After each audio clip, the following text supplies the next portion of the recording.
বাসায় বসে ফালুদা বানানোর সহজ পদ্ধতি আজ তোমাদের দেখিয়ে দিব। ফালুদা খেতে আমরা সচরাচর সবাই পছন্দ করি। রেস্টুরেন্টে এত টাকা খরচ না করে বাসায় আমরা তৈরি করতে পারি। রাঁধুনি ফালুদা মিক্সড প্যাকেটের মধ্যে সকল ধরনের উপকরণ দেওয়া থাকে। 2 প্যাকেট লাল আর সবুজ কালারের জেলির প্যাকেট দেওয়া আছে। চুলায় গরম পানি বসিয়ে এটার মধ্যে প্রথমে আমি সবুজ কালার প্যাকেটটা ঢেলে দিয়েছি। অনবরত নাড়াচাড়া করতে হবে। যখন একটু ঘনত্ব তৈরি হয়ে যাবে তখনই নামিয়ে নিবেন।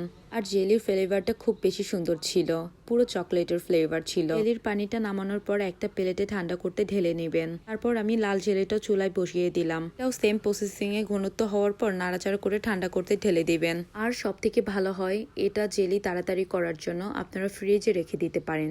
যত তাড়াতাড়ি ঠান্ডা হয়ে যাবে তত তাড়াতাড়ি আপনাদের জেলিটা হয়ে যাবে। তারপর আমি চুলায় একটা বল বসিয়ে 1 কেজির মতন লিকুইড দুধ দিয়ে দিলাম। দুধ অনবরত নাড়াচাড়া করতে থাকবেন যাতে নিচে না লেগে যায়। তারপর দুধ একটু ঘনত্ব তৈরি করার জন্য আমি কিছু পাউডার দুধ মিক্সড করে নিলাম। কিছুক্ষণ নাড়াচাড়া করার পর যখন দেখবেন ঘনত্ব তৈরি হয়ে গেছে তখন ফালুদা মিক্সটা দিয়ে দিবেন। আধুনিক ফালুদা মিক্সড প্যাকেটের মধ্যে সবকিছু দেওয়া আছে, আপনার এক্সট্রা কোনো কিছুই দিতে হবে না। কিছুক্ষণ রান্নার পরেই আপনারা নিজের চোখে ঘনত্বটা বুঝতে পারবেন। তারপর একটা বাটিতে সার্ভ করে একটা ঠান্ডা করতে ফ্রিজে রেখে দিবেন। আপনাদের পছন্দ অনুযায়ী যে সমস্ত ফল আপনাদের পছন্দ সব ফলই আপনারা ইউজ করতে পারবেন। আমিও আমার পছন্দ মতন বাসায় যে সমস্ত ফল ছিল সবই নিয়ে নিয়েছি, কিন্তু ডেকোরেশনের জন্য আমি একটু সিমাই ব্যবহার করেছি। আমি জেলিটা ফ্রিজে রেখেছিলাম আর খুব সুন্দরভাবে হয়েছিল। তারপর আর কি পরিবারের সবার জন্য ফালুদা বানাচ্ছি।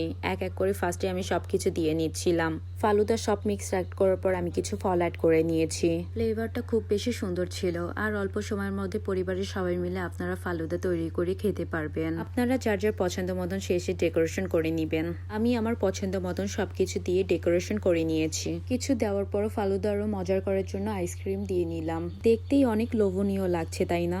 এভাবেই অল্প সময়ের মধ্যে পরিবারের সবাইকে নিয়ে একটা মজার ডেজার্ট তৈরি করে খেতে পারবেন।